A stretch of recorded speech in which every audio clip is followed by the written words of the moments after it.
One of my most favorite radio control conversions that I have here at the studio.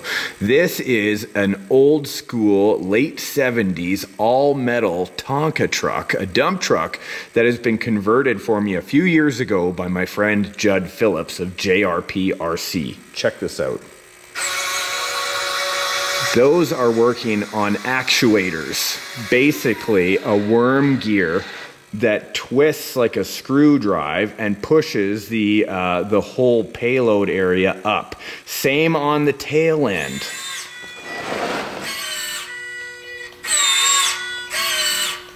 And what I have is I have it mixed, so when it's fully up, this actuator is out at 25 starting to dump the load. But as it goes down, closes first and returns to position. Now, a lot of people actually think that the radio control hobby in the construction side of things can be rather expensive, and it really can be. Old school conversions like this can be relatively affordable though, especially if you have a set of axles. Now, I'm going to leave a whole link in the video description box below to Judd's build video series of some of his conversions, because really they're genius. These Forgelli actuators can be purchased online. I'll try to leave a link in the video description as well. But look underneath here. This is just a regular axial front end. Axial, for those that don't know, is a 1/10 scale trail truck. This axle has basically, if we removed this whole bottom right now and just left this C-channel frame that's here for the old truck, what he did was he cut off these two hoops that held that straight axle in place, cut it nice and flush on this frame, and mounted up two L brackets, an L bracket on each side so you can mount an axle. Pretty genius, actually. Same with this. You'll notice here he's actually made a frame plate that comes down, which allows for clearance of the motor and the transmission. I've put a 40 turn hand wound brushed motor in here. Brushed because I want the ability to go through mud and water without it really being harmed too much. And plus I don't have to worry about any kind of sensor for like a brushless. This makes it just a lot more appealing for my use.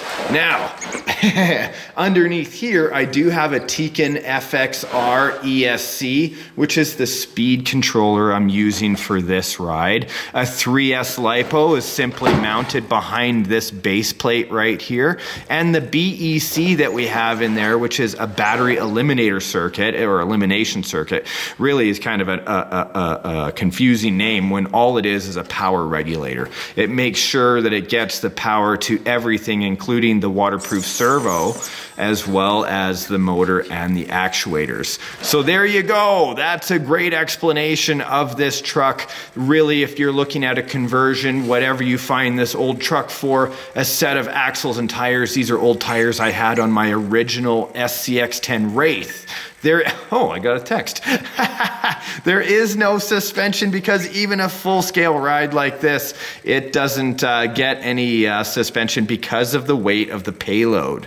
So with that in mind, it's a really inexpensive conversion and you have yourself a dump truck.